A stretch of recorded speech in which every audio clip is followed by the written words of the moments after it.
नमस्कार साथियों। So once again welcome to back my YouTube channel Vicky and classes में आपका एक बार फिर से स्वागत है। साथ ही बात करेंगे आज की इस वीडियो में जो आपका क्वेश्चन नंबर यहाँ पे देखोगे क्लास जो 9 है उसका एक्सरसाइज 1.1 है, उसका क्वेश्चन नंबर 1 के बारे में बात करेंगे। यहाँ पर जो क्वेश्चन है उसके बारे में आपको क्या आंसर देना है। देखो यहाँ पर दे रखा है कि क्या शून्य एक परिमेय संख्या है, क्या इसे आप पी बटे क्यू के रूप में व्यक्त कर सकते हैं जहां पी और क्यू पूर्णांक है और Q not equal to zero होना चाहिए। तो देखो एक बार इसका आंसर हमने क्या लिखा।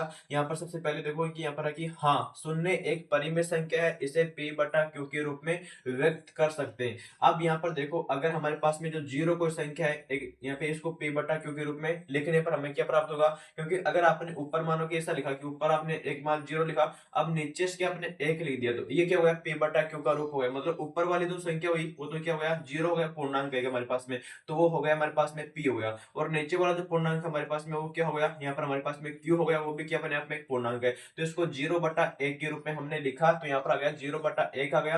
प्राप्त होता है जहां पर p का मान क्या होता है जीरो होता है तथा q का वैल्यू हमारे पास में वन प्राप्त होगा और यहाँ पर q नॉट इक्वल टू है वो जीरो होगा। मतलब नीचे यहाँ पर जीरो नहीं हो सकता। अगर मानो कि नीचे जीरो हो गया तो वो बन गया जीरो बटा जीरो।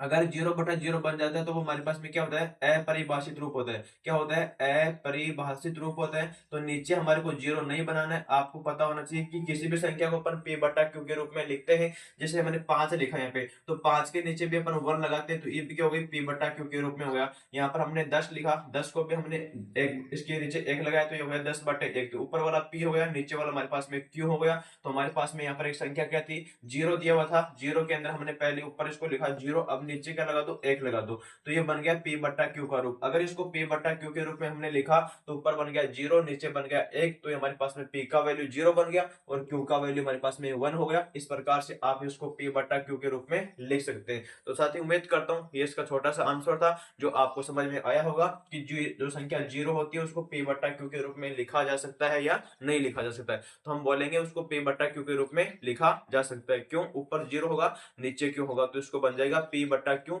एक क्या होती है परिमेय संख्या होती है। तो साथ ही समझ में आया होगा, तो प्यार सपोर्ट बनाए रखिए। Thank you. जय हिंद।